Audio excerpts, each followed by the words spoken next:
Carey, what do you use for backups? I use, I'll show you what I primarily use. I have a couple of different things.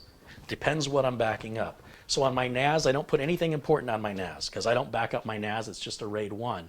And if I get ransomware and it infects it, or if somebody burgles my house and steals it, you know, data goes bye-bye. I have a couple of different ways I back up. For backing up here, for local backups, I like to use little laptop drives. I've got bunches and bunches of these. They're very cheap. You can get, 4 terabyte, 5 terabyte, 2.5-inch drives. They run off USB power. There's no separate power cord.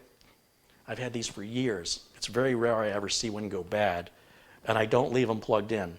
I plug them in, make my backup, and I unplug them. That's why they last so long. These are all 1 terabyte. Well, this one's a 2 terabyte. I put a little label on it because they all look alike. And I will do system images to these, but I am starting to phase these out. And instead, I'm moving to solid state drives. On the streaming computer, I just backed this up yesterday.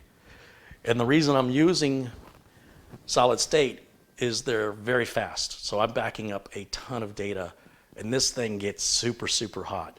So this is the Sabrent USB enclosure for M.2 SATA drives, and I've got a 2 terabyte SATA, probably like a Western Digital Blue in there or something.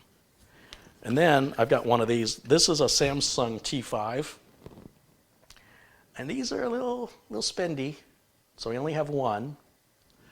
And you plug that into USB, and you'll see the size difference here, right?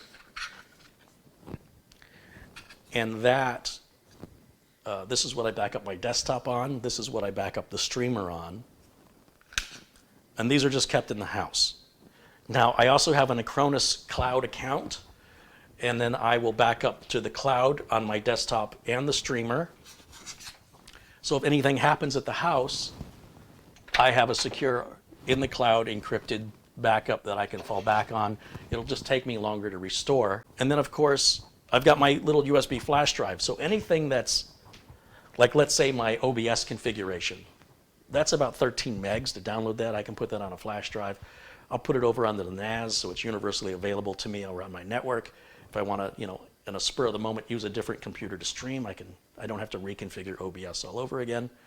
And then I've got, when companies send me these products, like the ORICO, as I mentioned earlier, sent me this, this is an NVMe solid state drive that's 512 gigs.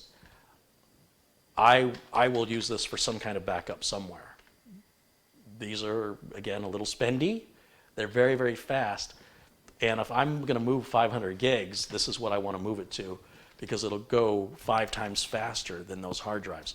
Those little hard drives I was holding, the Seagate Passport and Western Digital Elements, they're 6 of one, half dozen of the other. They both cost about the same warranty, and they perform about the same. Those only move data through the USB port at around 20 megabytes a second, which is pathetic. I'm moving data back and forth to my NAS at 110 megabytes a second. And if I'm using one of these locally into a USB 3.1 or 3.2 port, I should be able to move data, according to this, at 940 megabytes a second. So you can do the math on that. That's nearly 6 or 7 times faster than my network. And furthermore, much, much faster than the little mechanical drives I'm using. But if I'm going to back up a lot of data and I want to do it cheap, not necessarily fast, then I use the mechanical drives, and I do it at night and I go to bed. And I always verify my backups, always verify them. As soon as, whatever backup software you're using, there should be an option somewhere in there that you check a little box that says to verify my backup, to compare it, to make sure that it was done correctly. Don't wait until you need it to find out your backup doesn't work or files are missing or corrupted.